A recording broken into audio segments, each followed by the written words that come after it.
Hari ini kita akan membahas salah satu mahakarya sastra yang telah memikat hati jutaan pembaca di seluruh dunia, yaitu Sang Alkemis, karya Paulo Coelho. Sang Alkemis mengisahkan perjalanan Santiago, seorang pengembangan muda asal Andalusia Spanyol, yang memulai petualangan panjang mencari harta karun hingga ke piramida Mesir.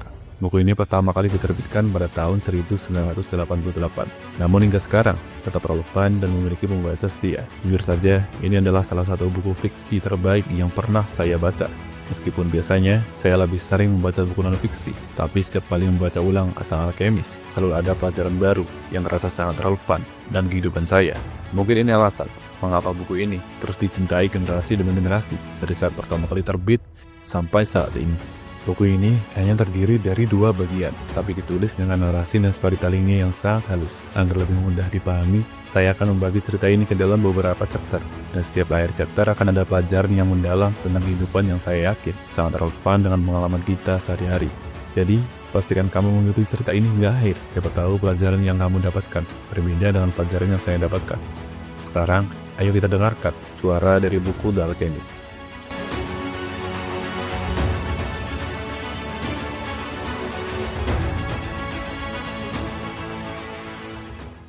Chapter pertama.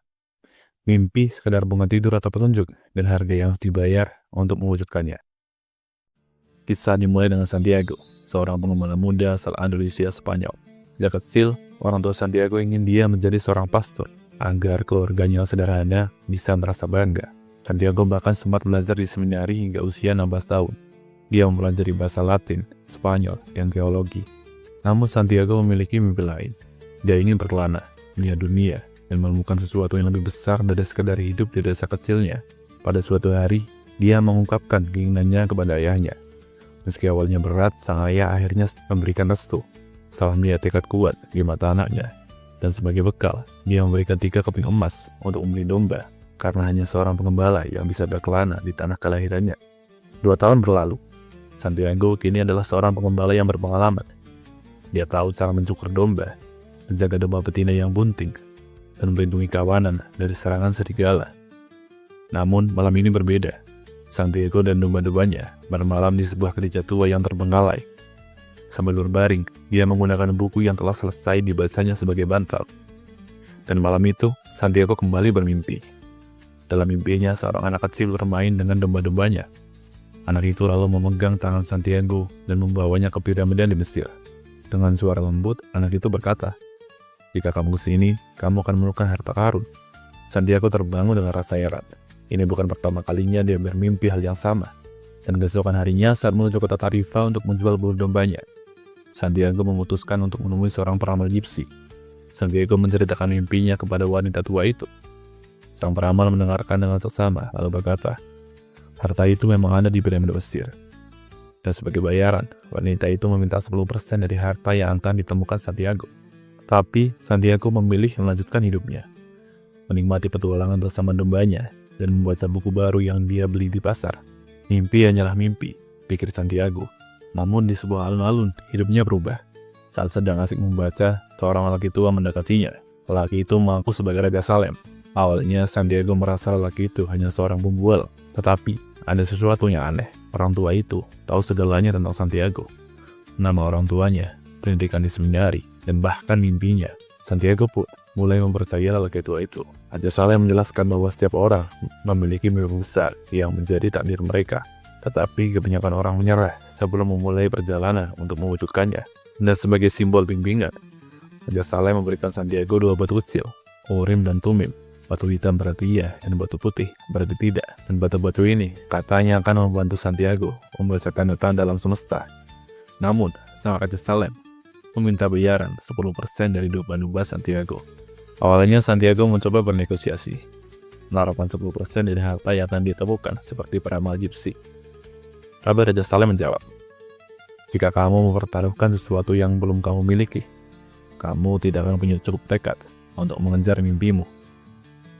Akhirnya dengan berat hati, Santiago menyerahkan 6 dombanya sebagai bayaran, dan sisa semua dombanya dijual untuk membiayai perjalanan ke Mesir. Dan perjalanan besar Santiago dimulai.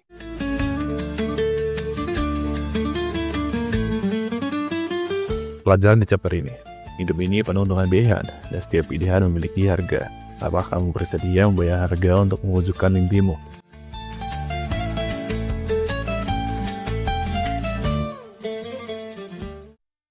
Chapter kedua, memulai perjalanan dan kehilangan segalanya.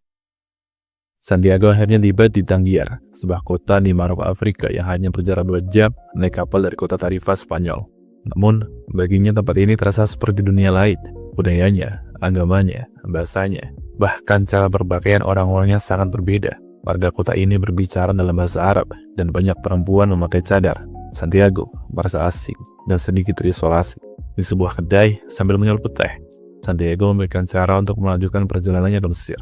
Saat itulah seorang pemuda sebaya dengannya menyapa dalam bahasa Spanyol. "Buenas." Santiago merasa lega mendengar bahasa yang dikenalnya di tengah negeri asing ini. Pemuda itu menjelaskan bahwa meskipun bahasa utama di Tangier adalah bahasa Arab, banyak penduduknya juga bisa berbicara bahasa Spanyol karena jarak kedua wilayah ini sangat dekat. Percakapan mereka berlanjut dan Santiago yang merasa percaya mentraktir pemuda itu makan. Ketika Santiago meminta segelas anggur, pemuda itu menjelaskan bahwa agama di negeri ini melarang arak.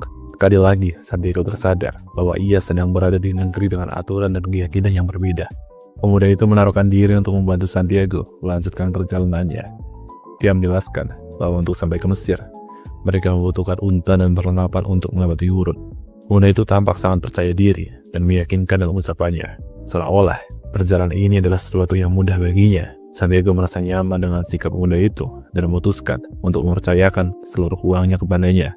Santiago tetap berusaha waspada dan berencana untuk mengawasi pemuda itu sepanjang waktu. Di pasar yang ramai, mereka mulai mencari perlengkapan. Santiago terpesona melihat sebuah pedang yang dipajang di salah satu kios. Sarung pedang itu berlapis perak dan gelang hitam yang dihiasi batu permata. Santiago meminta pemuda itu untuk menanyakan harga pedang tersebut. Namun saat ia mengalihkan pandangan sejenak ke pedang itu, tiba-tiba suasana terasa berbeda. Santiago menoleh untuk berbicara dengan pemuda itu, tetapi pemuda itu telah menghilang. Dan bersamaan dengan itu, Santiago menyadari bahwa uangnya juga hilang. Matahari mulai terbenam dan suara azan menggema di udara. Sari yang tadinya hiruk pikuk seketika berubah menjadi sepi karena semua orang pergi ke masjid untuk beribadah. Santiago berdiri sendiri di tengah pasar yang lengang, merasa benar-benar hancur. Pagi tadi, ia masih di tanah kelahirannya, bersama domba-domba kesayangannya, dengan kehidupan yang stabil dan bahagia. Namun dalam waktu kurang dari sehari, semuanya lenyap. Kini ia berada di tengah negeri asing, tanpa teman, tanpa uang, tanpa dombanya, tanpa apapun yang bisa memberinya rasa aman. Air mata Santiago pun jatuh. Ia merasa bodoh karena mempercayai pemuda itu. Ia kecewa pada dirinya sendiri, bahkan marah pada Tuhan. Apakah ini balasan atas keberaniannya mengejar mimpi? Dengan hati yang penuh kekecewaan, ia memeriksa kantongnya dan hanya menemukan 3 hal yang tersisa: buku tebalnya, jaket beratnya, dan 2 batu pemberian Raja Salem. Ketika ia menggenggam kedua batu itu, sesuatu yang aneh terjadi. Perasaan lega perlahan mengisi hatinya. Ia teringat pesan Raja Salem bahwa batu ini dapat membantunya membaca tanda-tanda alam semesta dan membimbingnya dalam mengambil keputusan. Di tengah keterpurukannya, Santiago akhirnya mengambil sebuah keputusan besar. Dia tidak akan memandang dirinya sebagai anak malang korban penipuan. Sebaliknya, ia memutuskan untuk menganggap dirinya adalah seorang petualang yang sedang mencari harta karun. Penipuan ini bagi Santiago hanyalah salah satu bumbu dan ujian yang harus dia lalui dalam perjalanannya. Sambil memandang alun-alun kota yang kini sepi, Santiago menyadari bahwa tempat ini bukan lagi asing baginya. Ini hanya sebuah tempat baru yang menunggu untuk dijelajahi.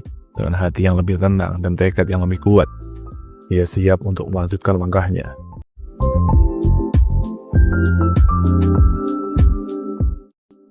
Pesan di chapter ini, hidup seringkali memberikan ujian yang berat, terutama saat kita mengejar mimpi besar. Namun seperti Santiago, kita bisa memilih untuk bangkit. Ujian dan kehilangan adalah bagian dari perjalanan menuju sesuatu yang lebih bermakna. Jangan pernah menyerah, karena Tuhan tidak akan memberikan cobaan yang melampaui kemampuan kita. Apa langkah Santiago berikutnya setelah dia kehilangan semua uangnya? Ayo kita lanjutkan perjalanannya. Chapter ketiga, memulai dari awal. Santiago terbangun dari tidurnya. Tanpa sadar telah melewati malam di tengah alun-alun pasar yang kini mulai dipenuhi kesibukan. Para pedagang sedang mendirikan kios mereka, dan Santiago meski lelah mencoba membantu seorang penjual gula-gula mendirikan tendanya. Sebagai imbalan ia diberi gula-gula pertama yang dia buat hari itu. Dengan gula-gula itu di tangannya, Santiago melanjutkan perjalanan. Langkahnya membawanya ke sebuah bukit kecil, tempat berdiri toko kristal yang tampak sepi dan usang. Toko itu dipenuhi debu dan terlihat tidak terawat. Santiago masuk dan menawarkan bantuan kepada pemilik toko, yaitu seorang pria tua yang pendiam. "Saya bisa membersihkan gelas-gelas kristal ini," kata Santiago. "Sebagai imbalannya, saya hanya butuh makan." Pria tua itu hanya diam, tampak ragu.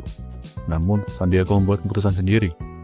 Ia melepas jaket beratnya dan mulai mengelap gelas-gelas kristal satu persatu. Santiago membersihkan kristal-kristal itu. Tiba-tiba, dua pembeli masuk dan membeli beberapa gelas. Pemilik toko yang mempercayai pertanda merasa kehadiran Santiago membawa keberuntungan. Ia mengajak Santiago makan siang dan menawarkan pekerjaan di tokonya. Selama sebulan bekerja, Santiago mulai menabung sedikit demi sedikit. Namun ia tahu, ia harus membuat perubahan untuk meningkatkan penjualan. Santiago mengusulkan untuk membuat rak pajangan di depan toko, sehingga gelas-gelas kristal bisa menarik perhatian para pejalan kaki yang melintasi bukit itu. Meski awalnya ragu, pemilik toko akhirnya setuju. Cara itu berhasil, menarik lebih banyak pelanggan, dan penjualan pun meningkat pesat.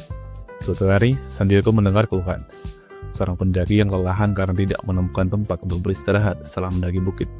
Santiago mengenali peluang ini sebagai pertanda. Ia mengusulkan ini baru kepada pemilik toko, menjual teh min dalam gelas-gelas kristal. Orang-orang akan menikmati teh ini, lalu tertarik membeli gelasnya. Pemilik toko awalnya skeptis, namun setelah mempertimbangkan keberuntungan yang dibawa Santiago selama ini, ia setuju. Dan ide itu terbukti sukses besar. Para pendaki yang kelelahan datang untuk menikmati teh min yang segar, yang disajikan dalam gelas kristal yang indah. Dan banyak dari mereka akhirnya membeli gelas-gelas tersebut. Toko itu semakin ramai, hingga sang pemilik toko harus mempekerjakan 2 karyawan tambahan dan mengimpor lebih banyak kristal. Setelah 11 bulan bekerja di toko kristal, Santiago telah mengumpulkan cukup uang. Ia berpamitan kepada pemilik toko, mengucapkan terima kasih atas semua pelajaran berharga yang didapatnya.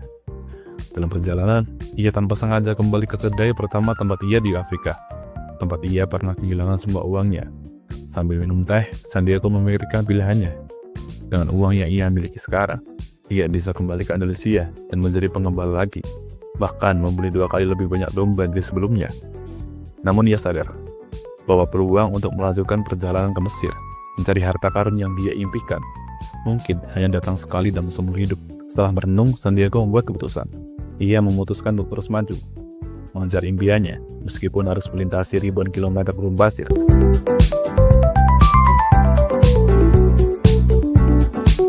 Pesan di chapter ini, Tuhan selalu mengabulkan doa-doa kita, tetapi tidak dengan cara yang instan. Ia memberi petunjuk sedikit demi sedikit sesuai dengan kemampuan kita. Mungkin cara yang tidak langsung terlihat, bahkan terasa sulit. Namun percayalah, setiap langkah adalah bagian dari rencana Tuhan untuk membuat kita semakin dekat dengan impian kita.